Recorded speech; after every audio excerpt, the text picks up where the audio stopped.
మనం ఈరోజు కార్తీక దీపం 725వ ఎపిసోడ్ రివ్యూ చూద్దాం. బాబాయ్ ముందుకు రావాల్సింది కదా. ముందుకొస్తే బేరసారాలు సవ్యంగా సాగవు కదా. బేరసారాలు కాదు బాబాయ్, వ్యాపారం. ఇక్కడ కొనేవాడికి అవసరం, అమ్ముడు పోయేవాడికి అవకాశం. అమ్ముడు పోకుండా ఉండేవాడు ఉండిపోతాడు. ఇందులో సిగ్గుపడాల్సింది లేదు, సరి చేసుకోవాల్సింది లేదు. నా దగ్గర నీ డబ్బు కమ్ముడిపోయే మనుషులు ఉండరు. నా వాళ్ళెవరిని నీ డబ్బుతో కొనలేదు. పోయి మీ మామగారు. అందరూ మంచివాళ్లే ఉంటే మంచిదే కదా. పోటీకి టైం అవుతోంది బాబాయ్, పదండి వెళ్దాం.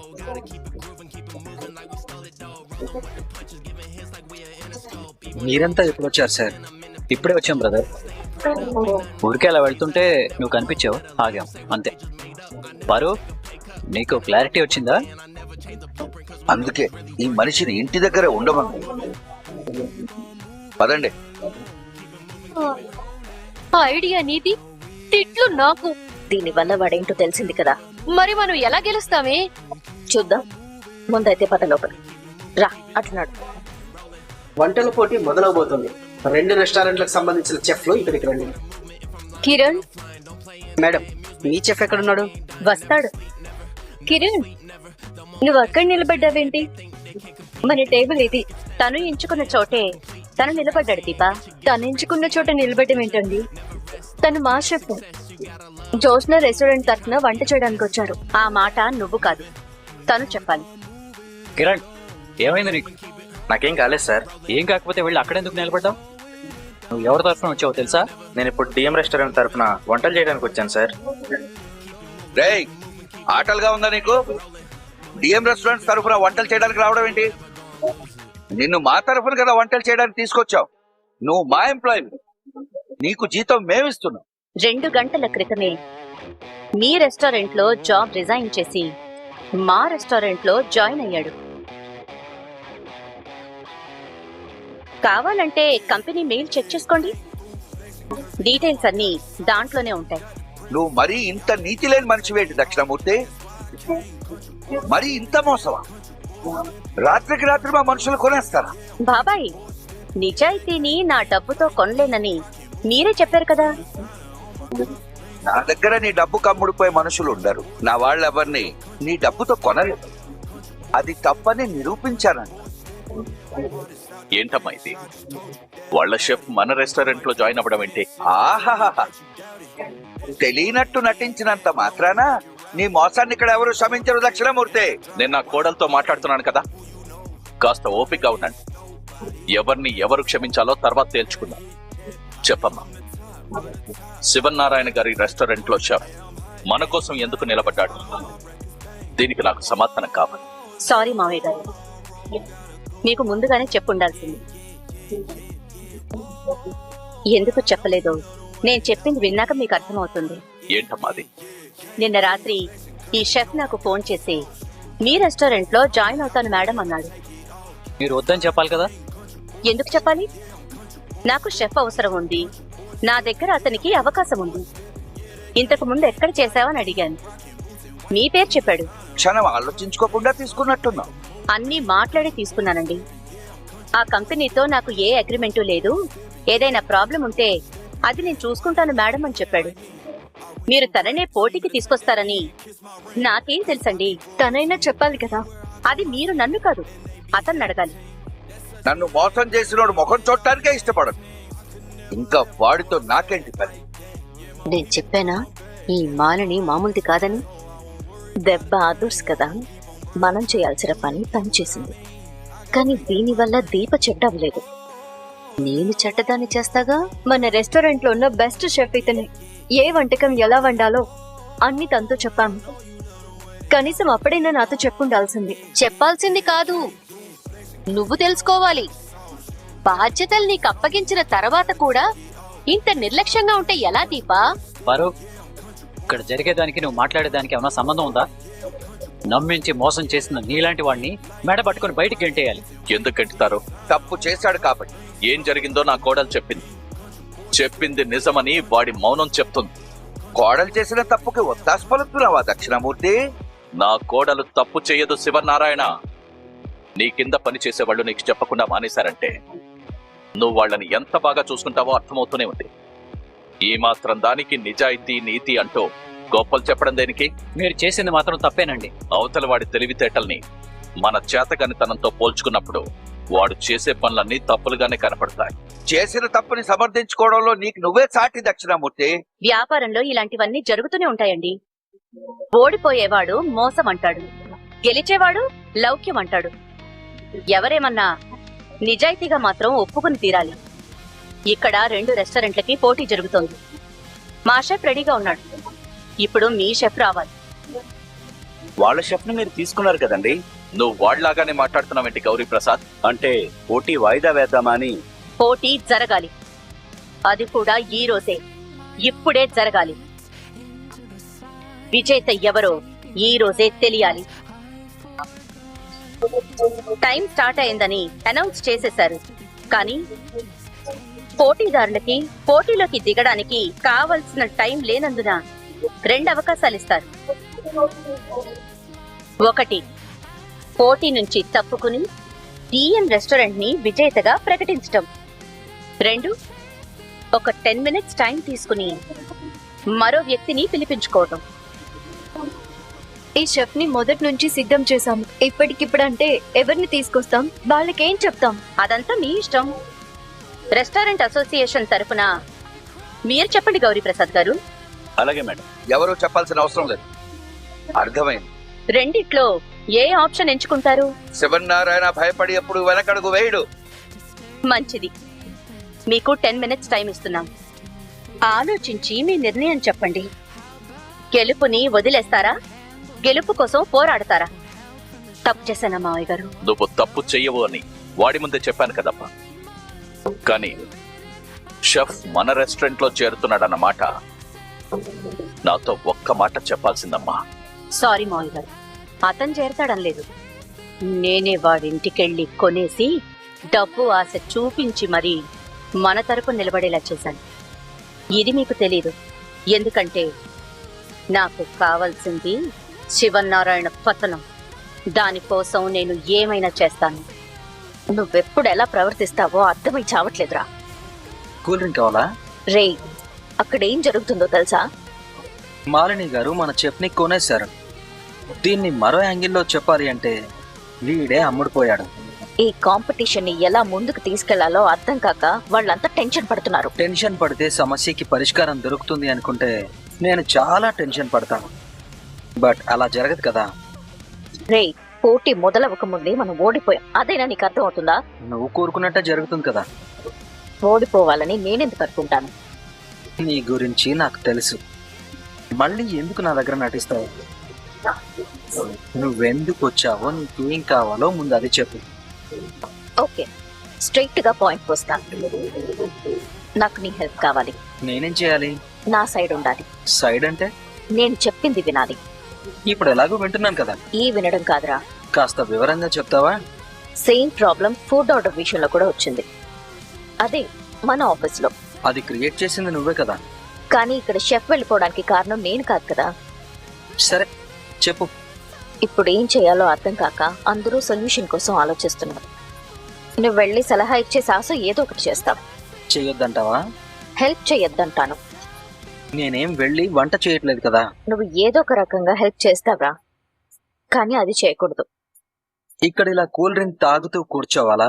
నేను చెప్పింది చేయాలి. ఎందుకు చేయాలి? ఈ ఒక్కసారి నువ్వు నా వైపు నిలబడు. హా, ఎందుకు నిలబడాలి?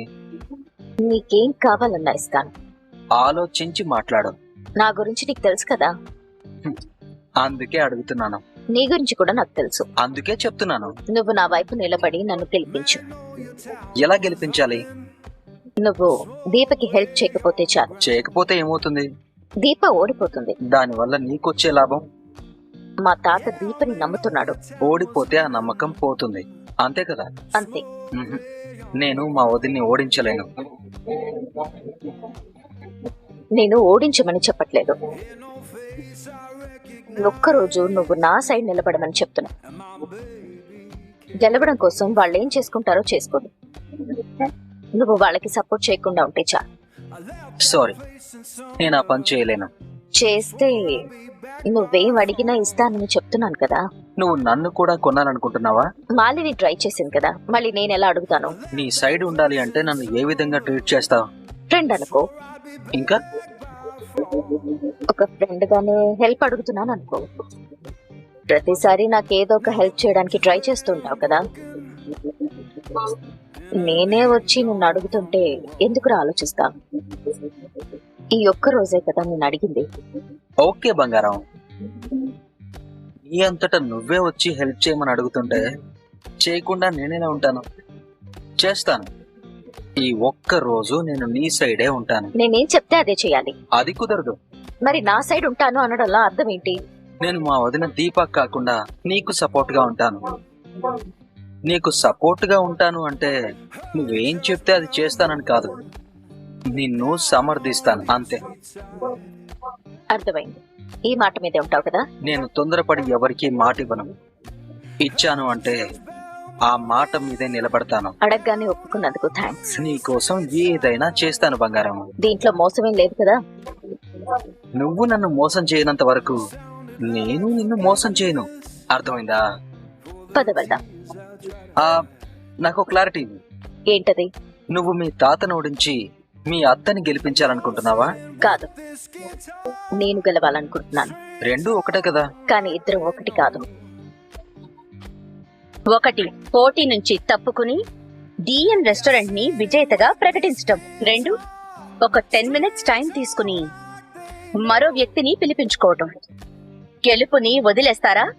గెలుపు కోసం పోరాడతారా? నన్ను క్షమించండి మావయ్య గారు, తప్పు నాదే. ఈ పోటీలో పాల్గొందామని నేను అనకుండా ఉండాల్సింది. ఇలాంటిదేదో జరుగుతుందని నేను ముందే ఆలోచించి ఆగిపోయింది. నిజాయితీ లేని మనుషులతో పోటీ అంటే వెనక ముందు ఆలోచించకుండా నిప్పులు చేత్తో పట్టుకోవడమే. మరి ఇంత మోసం చేస్తారా అనుకోలేదు తాత. తప్పు మన వైపే ఉంది బావా. నిజాయితీ లేని మనిషికి మన పరువు కాపాడే బాధ్యతని అప్పగించండి. ఈ మాట నిజమే దీపా, కానీ ఈ మాట నువ్వనకూడదు, మేమనాలి. ఎందుకంటే సొంత మనవరాలు ఉండి కూడా బాధ్యత నీకప్పగించారు కదా. పారిజాతం. అవునండి, పోటీలో ఓడిపోతే నేను చచ్చిపోయినట్టే అన్నారు అంటే దక్షిణామూర్తి మీద నేను ఓడిపోయానంటే చచ్చిపోయినట్టే.